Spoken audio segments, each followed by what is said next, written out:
Hello friends, રસોઈની દુનિયામાં આપનું સ્વાગત છે। આજે હું તમને બહાર માવા વગર તેમજ બહારના કોઈપણ જાતના પેકેટ વગર ઘરે જ એકદમ ઇઝી અને એકદમ સરળ રીતે સોજીના ગુલાબજામુન બનાવવાની રેસીપી જણાવીશ। આ રેસીપી તમે અચૂકથી ટ્રાય કરજો।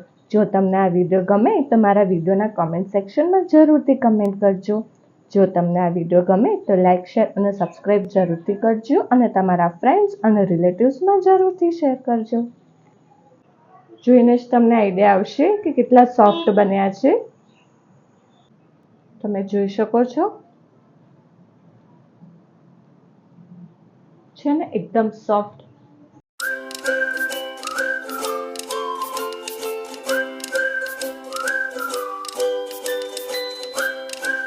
ફ્રેન્ડ્સ, ગુલાબજામુન બનાવવા માટે થઈને એક બાઉલ સોજી લેવાની રહેશે। માપ માટે થઈને કોઈ પણ એક બાઉલને સેટ કરી દો। આમાં આપણે ઝીણી સોજી લેવાની રહેશે। જો તમારી જોડે ઝીણી સોજી ન હોય તો મોટી સોજીને મિક્સરમાં ક્રશ કરીને લેવાની રહેશે। આવી રીતની ઝીણી સોજી લેવાની રહેશે। આજે હું તમને બહારના પેકેટ વગર તેમજ માવા વગર એકદમ બહાર દુકાનમાં મળે તેવા ગુલાબજામુન બનાવવાની રેસીપી જણાવીશ। સોજીની મદદથી જો તમે આ ગુલાબજામુન ન બનાવ્યા હોય તો આ રેસીપીથી તમે જરૂર બનાવજો। અસલ બહાર દુકાનમાં મળે તેવા ગુલાબજામુન બનશે। ફ્રેન્ડ્સ, ચલો તો હવે આપણે બનાવીએ ગુલાબજામુન। ફ્રેન્ડ્સ, ગુલાબજામુન બનાવવા માટે થઈને આપણે સૌપ્રથમ કઢાઈ મૂકીશું। તે પછી આપણે જે આ એક બાઉલ જે સોજી લીધી છે તે લઈશું અને આને મીડિયમ ગેસ ઉપર શેકીશું। હવે આપણે મીડિયમ ગેસ ઉપર આને શેકીશું। 3 થી 4 મિનિટ જેવું આને શેકવાનું રહેશે। શેકતી વખતે ખાસ ધ્યાન રાખવાનું રહેશે કે તમારી સોજી જરાય પણ બળી ન જાય। ફાસ્ટ ગેસ ઉપર આ સોજીને શેકવાની નથી, લો ટુ મીડિયમ ફ્લેમ ઉપર જ આને શેકવાની રહેશે। આ સોજી શેકાઈ ગઈ છે। હવે આપણે આને એક ડીશમાં લઈ લઈશું। આ સોજીને આપણે ડીશમાં કાઢી લઈશું।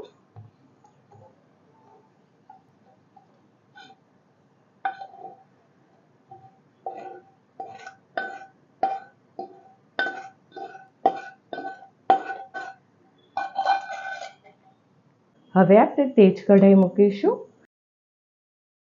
તેમાં 1 ચમચી ઘી એડ કરીશું। હવે તેમાં આપણે દૂધ એડ કરીશું। 2 કપ દૂધ લેવાનું રહેશે। તમે કોઈ પણ દૂધ લઈ શકો છો, ગરમ, ઠંડુ, કાચું કે તાજું ગમે તે દૂધ લઈ શકો છો। આ બીજો કપ દૂધ। હવે તેમાં થોડું ઇલાયચી પાવડર એડ કરીશું। ઇલાયચી પાવડર એટલા માટે થઈને કે એનો ટેસ્ટ મસ્ત આવે। દૂધને હવે નવશેકું ગરમ થવા દઈશું। દૂધ જેવું નવશેકું ગરમ થાય ત્યારબાદ તેને આવી રીતના હલાવી દઈશું। તમે જોઈ શકો છો આવી રીતના વરાળ નીકળે છે। આવી રીતનું નવશેકું દૂધ થાય તે રીતનું કરવાનું રહેશે। હવે ગેસને આપણે ધીમો કરી દઈશું અને તે પછી આપણે જે આ સોજી શેકી છે એ થોડીક થોડીક કરીને એડ કરીશું અને તેને હલાવતા જઈશું।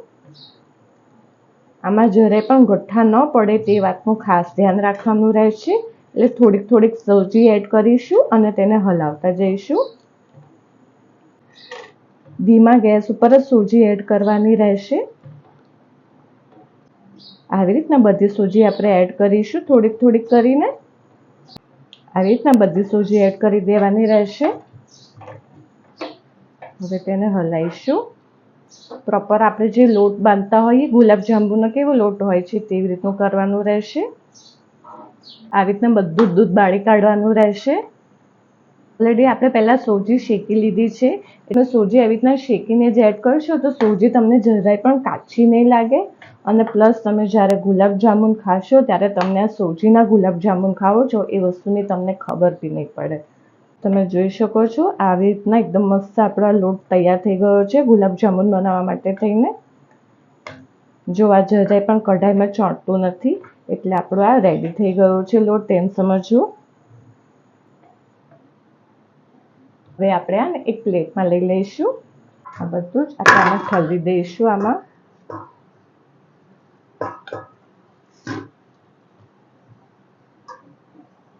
આ રીતના હું પહોળું કરી દઉં છું એટલે નવશેકું થઈ જાય ફટાફટ। ત્યાં સુધીમાં ચાસણી બનાવીએ। ચાસણી બનાવવા માટે થઈને તમારે કઢાઈ થોડીક જાડી લેવાની રહેશે અને થોડીક મોટી લેવાની રહેશે, પહોળી લેવાની રહેશે, જેથી તમે ગુલાબજાંબુ જે તમે એડ કરો તે અંદર ફૂલશે. તે માટે થઈને તમારે આ કઢાઈ જે છે થોડીક પહોળી લેવાની રહેશે. હવે તેમાં આપણે 1 કપ ખાંડ એડ કરીશું. વજનમાં જોઈએ તો 500 ગ્રામ ખાંડ થશે. તમે જેટલી ખાંડ લો તેટલું જ તમારે પાણી લેવાનું રહેશે.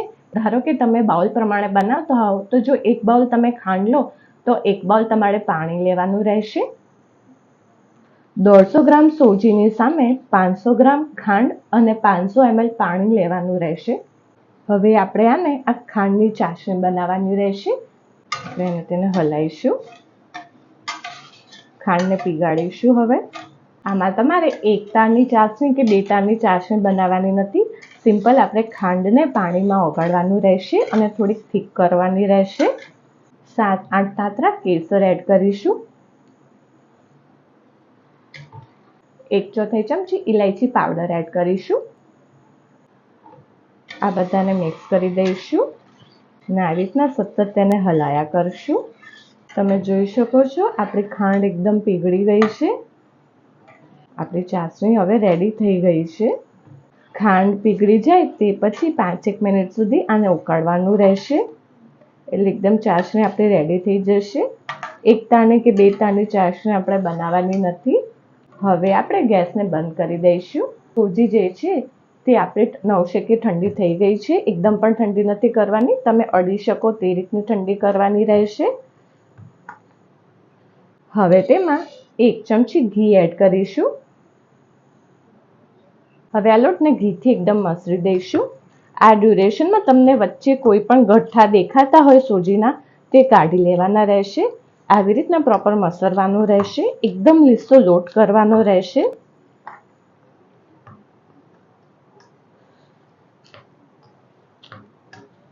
તમે જોઈ શકો છો આ રીતના હાથથી એકદમ મસળી કાઢવાનો રહેશે લોટને.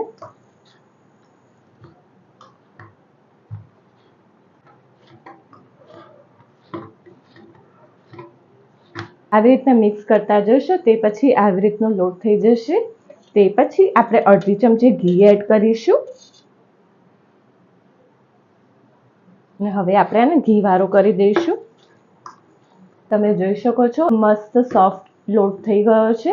હવે આપણે આના ગુલ્લા કરીશું.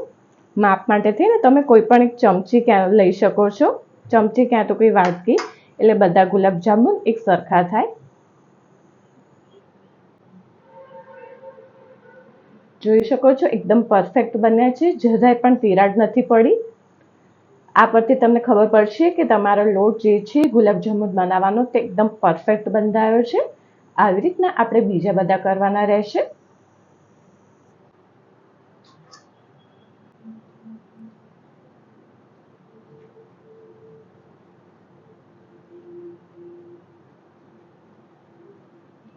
જોઈ શકો છો તમે. ફ્રેન્ડ્સ, હવે આપણે એક કઢાઈ મૂકીશું. તેમાં તેલ ગરમ કરવા એડ કરીશું. તમે તેલની જગ્યાએ ઘી પણ લઈ શકો છો. તેલને આપણે તળવા જેટલું ગરમ કરવાનું રહેશે. તેલ ગરમ થઈ ગયું છે. હવે આપણે આ જે ગુલાબજાંબુ છે તે તળવા મૂકીશું. હવે આપણે જે ગુલાબજાંબુ છે બધા તળવા મૂકીશું.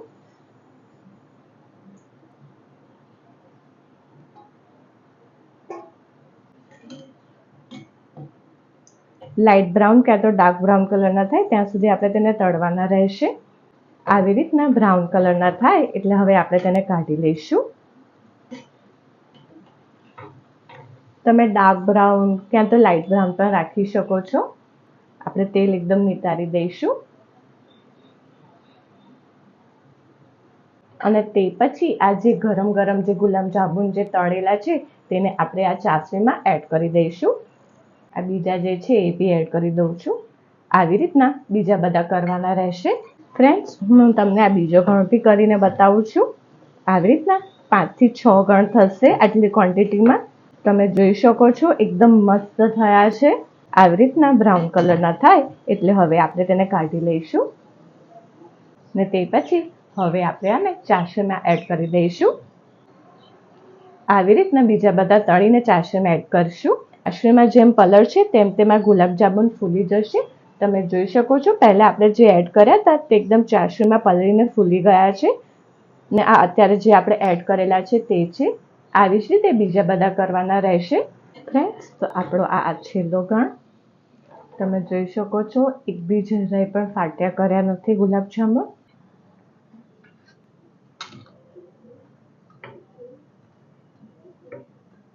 તમે જોઈ શકો છો ચાસણી એકદમ આપણી પરફેક્ટ બની છે અને ગુલાબજાંબુ પણ તમે જોઈ શકો છો જોઈને જ મોઢામાં પાણી આવે તેવા થયા છે ફ્રેન્ડ્સ. તો છે ને એકદમ ઇઝી સોજીના ગુલાબજાંબુ બનાવવા ફ્રેન્ડ્સ. તો આપણા જે ગુલાબજાંબુ જે છે તમે આને 1 કલાક ચાસણીમાં પલાળ્યા પછી તમે એને સર્વ કરી શકો છો.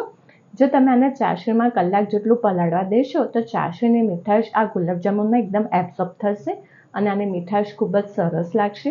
અને જો તમારે આને ગરમા ગરમ પણ સર્વ કરવા હોય તો તમે આને કરી શકો છો. આટલી ક્વોન્ટિટીમાં તમારે મીડિયમ સાઇઝના 60થી 70 નંગ ગુલાબજાંબુ થશે. અને જો તમારે એકદમ નાની સાઇઝના જો બનાવવા હોય તો મિનિમમ 100થી 110 જેટલા ગુલાબજાંબુ નાની સાઇઝના બનશે ફ્રેન્ડ્સ. તો હવે આપણે આ ગુલાબજાંબુને ગરમા ગરમ સર્વ કરી દઈએ. તમે જોઈ શકો છો મસ્ત એકદમ થયા છે ને ફ્રેન્ડ્સ. એકદમ ઇઝી ગુલાબજાંબુ બનાવવા.